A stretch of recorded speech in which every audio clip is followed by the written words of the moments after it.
Hello guys and welcome back to another Travel Stories episode. So we last left off leaving Bangkok, and this episode we're going to Chiang Mai via night train, and I'm going to talk about a bit about the hostel there and also about things to do in Chiang Mai. So the game you see in the background right now is Team Fortress 2. It's a bit of an older game and not an indie game per se, but you know it is quite team oriented, the game, and very fast paced. I don't know if it ever really took off. You can't really say it ever got up to the level of like Counter-Strike or anything. But it is a very fun team game, very high paced. I used to be a really good medic, but you know, after a while I kind of just got tired of it, and I don't know, I guess I kind of got interested in other things. Anyway, let's get started with this story. So, as I said, I took the night train from Bangkok to Chiang Mai. So if you want to do this, the best time to take the night train is at 6 p.m. in Bangkok, and then you'll arrive at about 8 o'clock in the morning in Chiang Mai. And I know you can also take the bus there, which is actually faster than the train. The train takes about 14 hours, whereas the bus takes about 10 hours, I think. And that's probably because the train never really goes any faster than, I think, about 80 or maybe 90 kilometers an hour, and it stops a lot along the way. So that's probably why the train takes a longer time.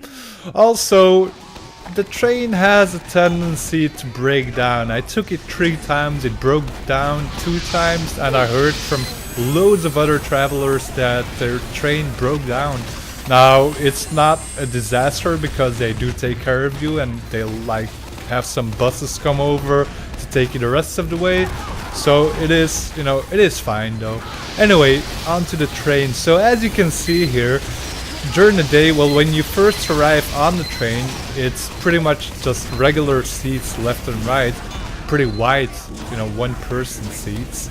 And at night, as you can see in this picture, at night they fold open the seats, and you pretty much get a full-size bed, and it is so comfortable. The thing is, this was the first time I was sleeping in a proper bed. So I spent a week couch surfing, but I had to sleep on my tin foam mats that I brought with me for a week, and I'm a pretty uneasy sleeper. So when I don't have a proper bed, I usually just sleep very little. So for about a week I didn't sleep a lot, and then coming to this bed was just a blessing. Like, I was so happy to see a real bed, and I slept proper well, like really nice.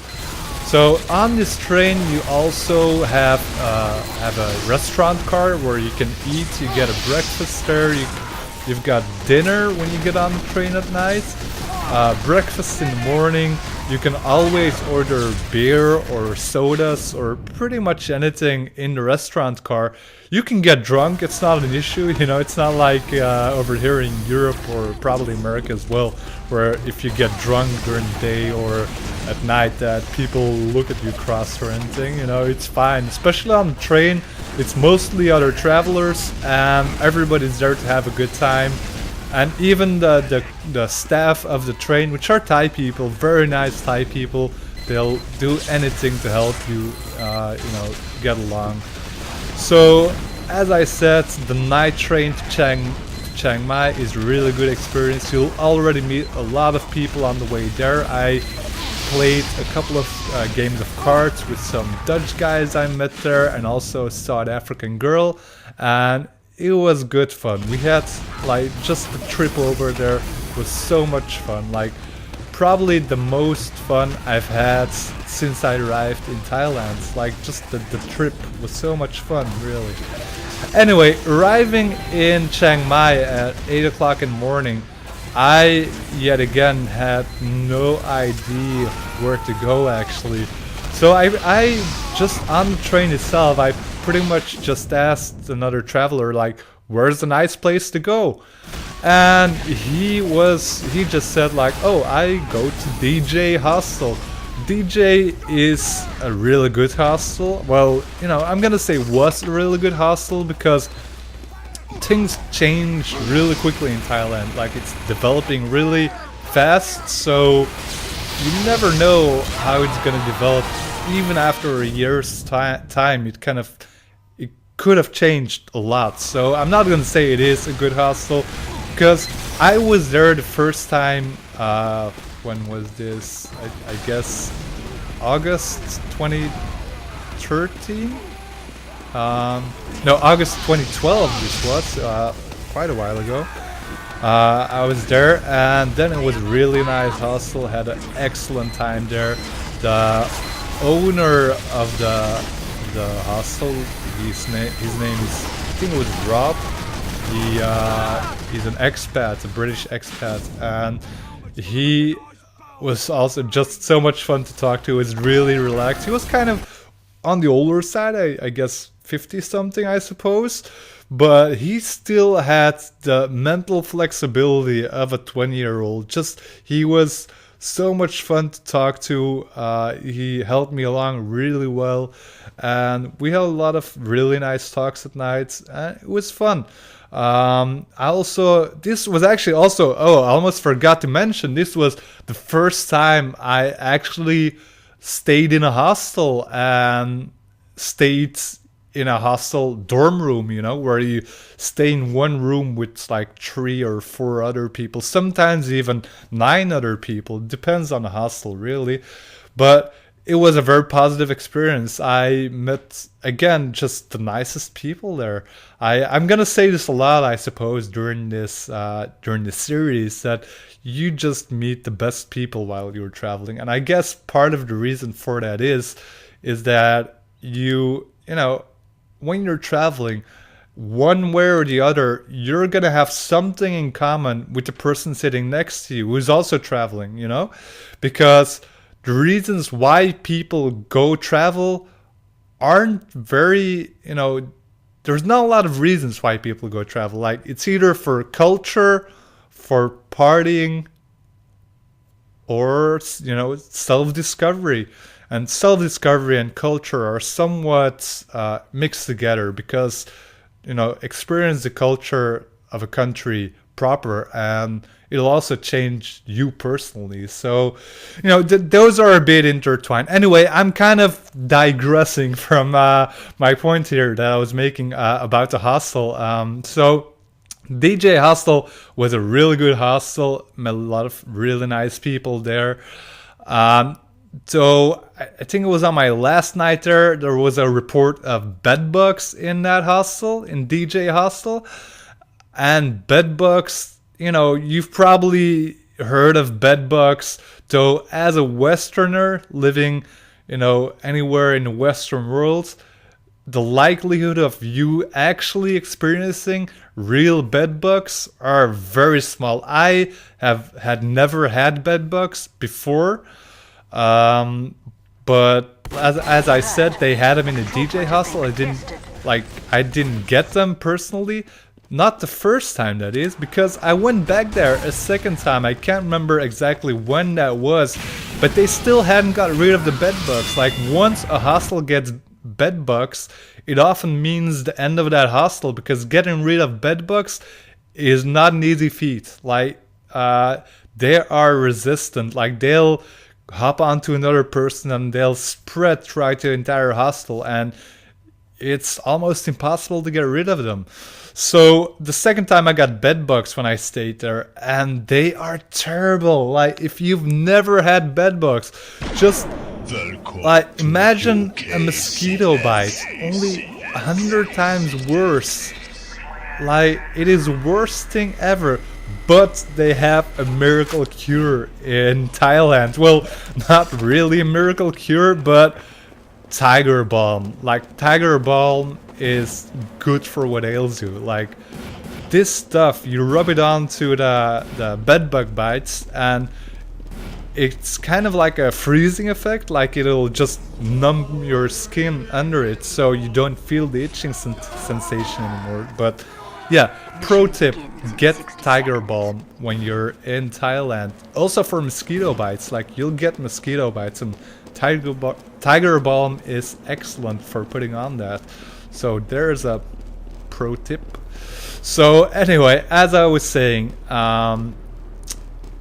the hostel, Deejai, was a real nice hostel. As I said, I can't say how well it's doing now. I don't know if they got rid of the bed bugs or not.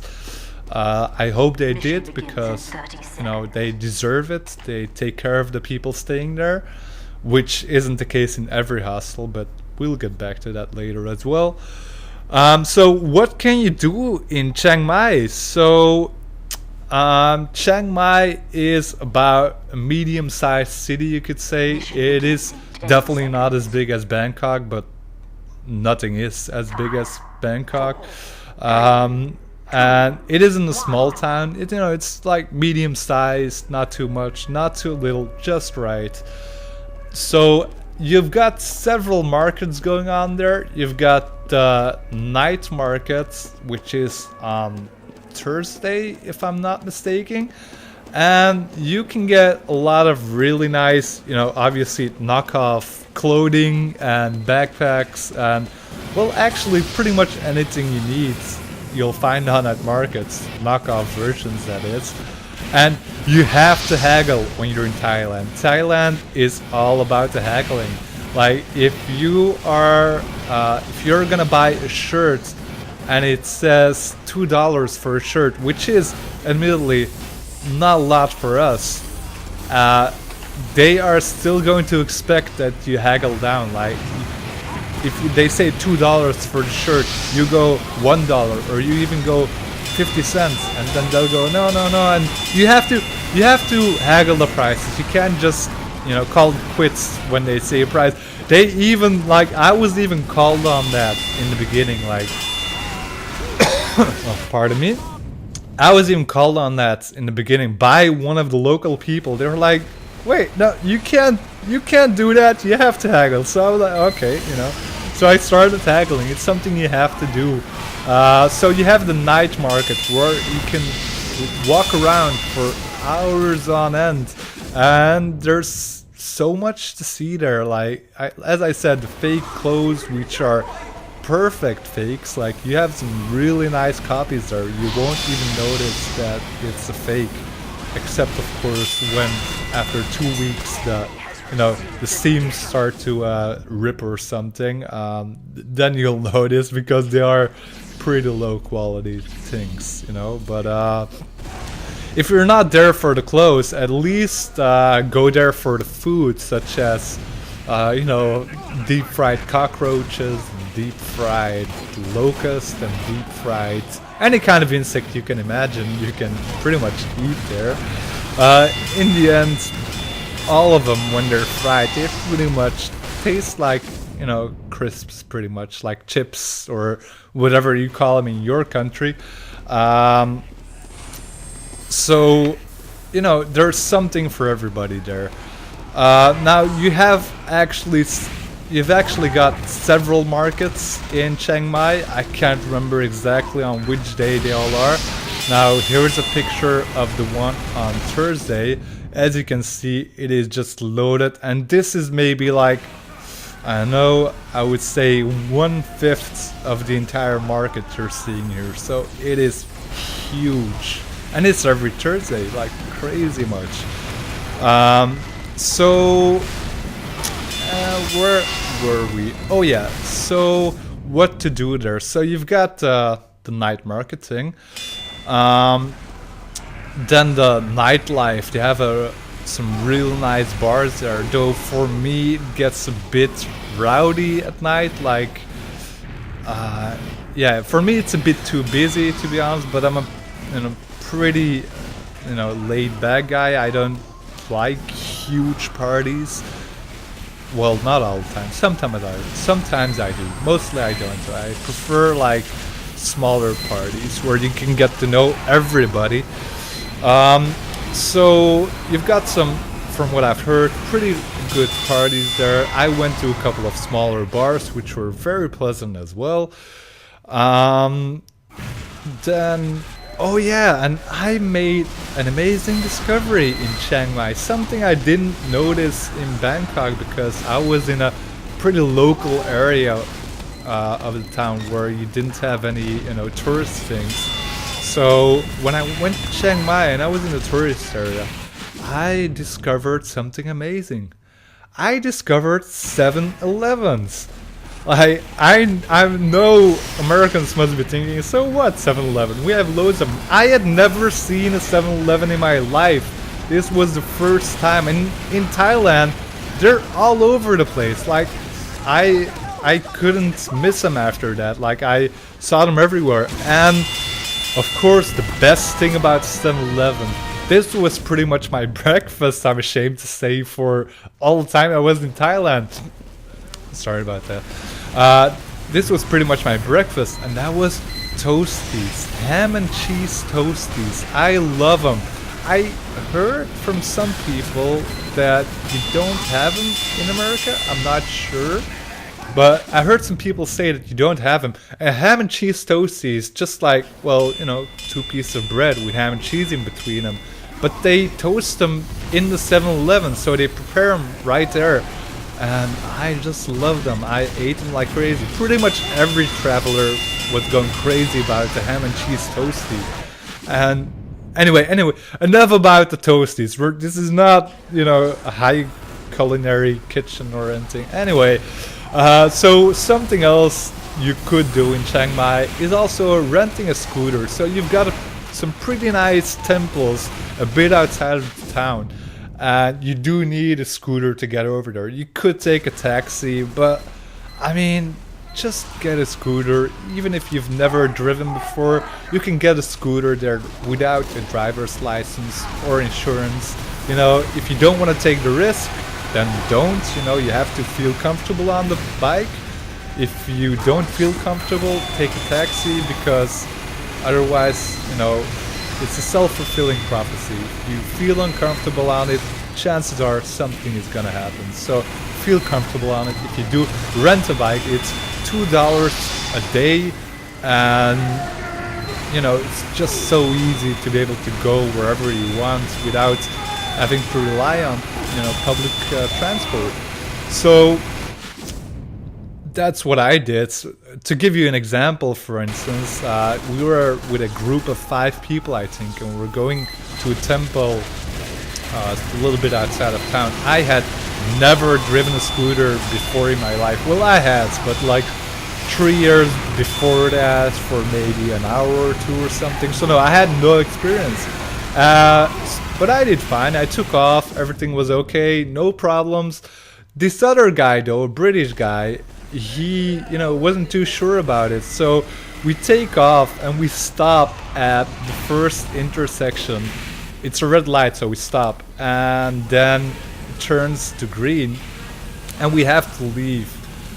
So we have to take off. Everybody takes off just fine except for this guy. He what he did, what I saw from like the corner of my eyes, was that he put his feet up and only then started to accelerate. So, normally you should accelerate and put your feet up on the centerpiece, on a scooter. So you get a bit of speed, and then when you're steady, you put your feet up. But I don't know what he was thinking. He put his feet up and then wanted to start driving. Of course, he put his feet up and just fell straight to the side, as you would expect he would do. Anyway, that was, kind of stupid, but the first but definitely not last accident I saw quite a couple with so many, inexperienced young drivers, doing this for the first time. You can expect to see a couple of accidents. Anyway, as I said, rent a scooter. It's so much easier to get around. Then you can also zip line in Chiang Mai. They have the longest zip line in, I think it's like the southern hemisphere or something. I don't know what kind of numbers they were, shouting about, but it was apparently a pretty long zip line. I didn't do it. I didn't really feel like spending money on the, you know, purest form of tourist attraction. So, and you can also go tiger watching. Again, if that's your kind of thing, go do it. I'm sure it's nice to see. I didn't go do it because I've heard, of course, I can only say that I've heard, I can't say for sure, that they drug the tigers and that they aren't treated very well. I can't say if this is true or not, but, you know, even in the slides, just the fact that this is a wild animal, like a proper wild animal that needs a lot of space and needs to be able to move around, and they're just like locked up in a cage of maybe 10 by 10 meters an entire day. I don't see how that's beneficial for this animal in any way, shape or form. But again, if you want to do this, if you want to go look at the tigers, go do it. I'm sure it'll be a lot of fun. So anyway, those are about the things you can do in Chiang Mai. As I said, in Thailand, people usually want to stay 2 or 3 days in a place and then they move on, which is, I think, well, no, I still stayed actually a bit too long in Chiang Mai. I still was, you know, trying to find my bearings, but that's why I also stayed longer in Bangkok, which I shouldn't have. I should have left earlier, but I have a hard time with like getting somewhere and taking off right away. I find it hard to do. Well, I found it hard to do in the beginning, but then in Chiang Mai, I stayed there for I think 4 or 5 days, I think, which was good. I actually, like in Bangkok, I got a bit bored after 2 or 3 days just because it's so overwhelming. But in Chiang Mai, I had fun pretty much the entire time I was there. But then I heard about the best place I had been in my entire trip. Like, this place was the bomb. Like, you'll hear me say a place is really good a lot in this series, but Pai is my home away from home. It is the best place I was in my entire trip. If you're gonna go anywhere in Thailand, go to Pai. Anyway, I'm gonna talk extensively about this wonderful magic land in Thailand called Pai in the next episode, but for this episode I'm gonna call it quits here.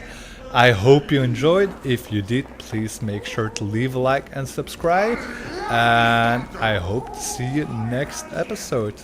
Bye now.